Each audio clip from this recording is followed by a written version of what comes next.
سعودی عرب کا واقعہ، خلیج کا واقعہ، ایسی بد نصیب اولاد بھی ہوتی ہے۔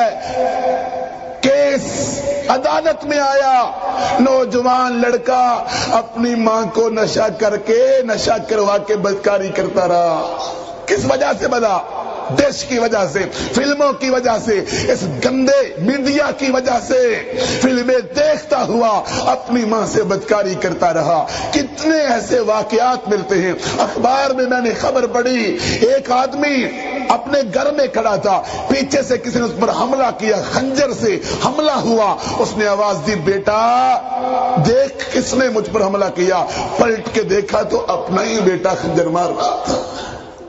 بد نصیب وہ اولاد ہے جو اپنے والدین کو گالیاں نکالتی ہے، برا بلا کہتی ہے، یہ فارغ ہے گھر میں کیوں بیٹھے ہوئے ہیں، ان کو کھانسی ہے، یہ بیمار ہیں، بچوں والی ان کی عادتیں ہیں۔ بد نصیب ہیں جو اپنے ماں باپ کی خدمت کر کے جنت نہیں پاتے، اور بد نصیب وہ والدین بھی ہیں جن کو اولاد نیک مل جائے، اولاد دیندار مل جائے، اولاد عقیدہ توحید والی مل جائے، اولاد ان کو سنت والی مل جائے، اولاد ان کو نماز والی مل جائے، مگر ماں باپ جدے پشتے کام کرتے لگے آ رہے ہیں۔ تم نئی باتیں لے کے آگے ہو، نہ سنیں گے نہ غور کریں گے۔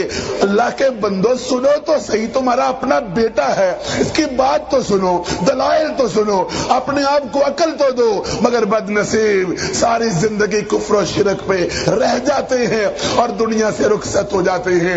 بد نصیب تو وہ عقل والا بھی ہے، اس کو رب نے عقل دی ہے، دماغ دیا ہے، مگر شرک کرتا ہے، اللہ کے حکم میں دوسروں کو شریک کرتا ہے، اللہ کی صفات میں دوسروں کو شریک کرتا ہے، اللہ کے فیصلوں میں دوسروں کو شریک کرتا ہے، اللہ کی عبادت میں دوسروں کو شریک کرتا ہے، اللہ کی توحید کو بھول گیا۔ کان رب نے دیے تھے، دماغ رب نے دیا تھا، زبان رب نے دی تھی۔ بد نصیب وہ انسان ہے جس نے گانے تو سنے ہیں، فلمیں تو دیکھی ہیں۔ بد نصیب وہ انسان ہے، ناول تو اس نے پڑھے ہیں، نہیں پڑھا تو قرآن نہیں پڑھا۔ دنیا کی تعلیم حاصل کی ہے، ڈگریاں اس نے لی ہے، مگر قرآن نہیں پڑھا، اللہ کی کتاب پر توجہ نہیں دی۔ بد نصیب تو وہ ہے، بد نصیب اس کو کہتے ہیں۔ بد نصیب وہ ہے کہ آسمان رحمت پہ اللہ آئے کہ معافی مجھ سے مانگ، میں معاف کر دوں گا، اور یہ کہتا ہے میں نے معافی مانگنا ہی نہیں، میں نے اللہ کی طرف رجوع کرنا ہی نہیں۔ بد نصیب تو وہ انسان ہے جس کو کوئی بار بار نصیحت کرے، بار بار سمجھایا جائے۔ 5واں دن تو آج ہمیں بھی یہاں ہے۔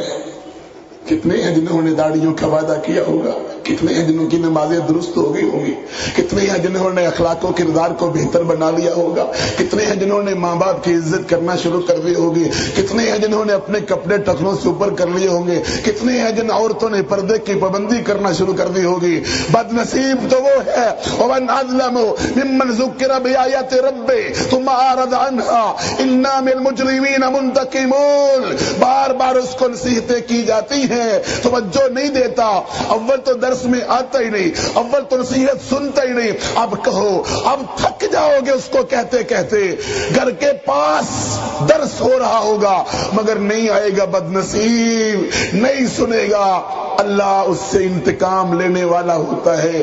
بد نصیب تو وہ ہے نہ نیکی کا کام کرتا ہے نہ کرنے دیتا ہے، روکتا ہے۔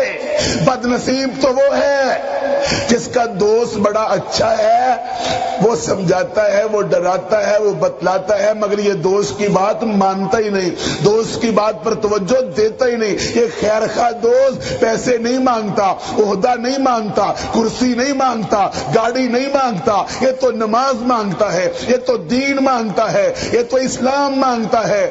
بد نصیب وہ اولاد ہے جن کے ماں باپ ان کو نیک بنتا دیکھنا چاہتے ہیں مگر وہ نیک بننی چاہتی نہیں۔